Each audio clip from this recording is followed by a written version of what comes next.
দেবদত্তের কাছে ছুটির ছেলেবেলার ছবি দেখে আজ চমকে উঠল অভি। চিনে ফেলল তার হারিয়ে যাওয়া বন্ধু পরীকে।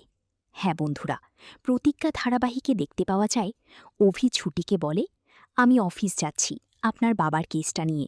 আজ কিন্তু আমাকে একটু কাজ করতে হবে। সামনে আবার কোর্টের হিয়ারিংয়ের ডেটও চলে আসছে। আপনি এখন বাড়িতেই থাকুন, না হলে বিকেলের দিকে অফিসে আসবেন, ততক্ষণে আমি আমার কেসগুলো সেরে ফেলি। এই বলেই অভি বাড়ি থেকে বেরিয়ে যায় এবং অফিসে গিয়ে দেবদত্তের সমস্ত ফাইলগুলো এক এক করে দেখতে থাকে। অভি একটা সময় বুঝতে পারে যে তাকে যে করেই হোক দেবদত্তের সাথে 2 মিনিট অন্তত কথা বলতে হবে। আর ছুটিকে সাথে করে নিয়ে গেলে সেই কথা বলা কোনো মতেই সম্ভব নয়, কারণ ছুটি তার বাবার মুখোমুখি হলে বেশ আবেগী হয়ে যায় আর কান্নাকাটি করে। তাই অভি নিজেই বাড়ি থেকে বেরিয়ে যায় এবং এরপর থানায় চলে যায়। তারপর জেলারের অনুমতি নিয়ে 5 মিনিটের জন্য দেবদত্তের সাথে কথা বলতে যায়। অভি যখন জেলের সামনে গিয়ে দাঁড়ায়, তখন দেখতে পাই দেবদত্ত একটা ছবি নিয়ে চোখের জল ফেলছে এবং বারবার বলছে, ছুটিমা, ছোটবেলায় বাবা তোকে কুড়িয়ে পেয়েছিল, তোর দায়িত্ব নিতে চেয়েছিল, কিন্তু সেই দায়িত্ব তো আমি ঠিক করে পালন করতে পারলাম না রে।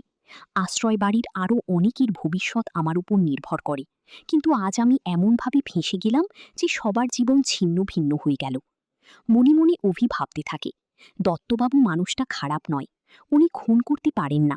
আশ্রয় বাড়ির এত অসহায় মানুষগুলোকে নিয়ে যে সবসময় ভাবতে থাকে, যার এত দুশ্চিন্তা, সেই মানুষটা খুন করবে কি করে? না না, এর মধ্যে অন্য কোনো অঘটন লুকিয়ে রয়েছে। অভি দেবদত্তবাবুকে গিয়ে বলে, দেবদত্তবাবু। দেবদত্তবাবু এরপর চমকে ওঠে আর অভিকে বলে, হ্যাঁ, আপনি এখানে? অভি বলে, হ্যাঁ, আমি আসলে কেসটার ব্যাপারে পার্সোনালি আপনার সাথে 2 মিনিট কথা বলতে এসেছি। আপনার কাছ থেকে আমার কিছু জানার রয়েছে। কিন্তু আপনার হাতে এই ছবিটা কার?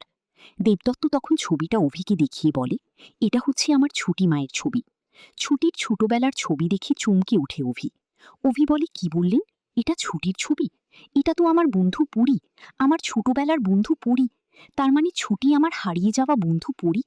তো বন্ধুরা, তোমরা সকলেই চাও তো অভি অবশ্যই এবার ছুটিকে মন থেকে মেনে নিক আর ঝুমকির পর্দাফাঁস হোক? অবশ্যই কমেন্টে জানিও। আর নেক্সট আপডেটের জন্য সাবস্ক্রাইব করে সকলে আমাদের সাথেই থাকবেন। ধন্যবাদ।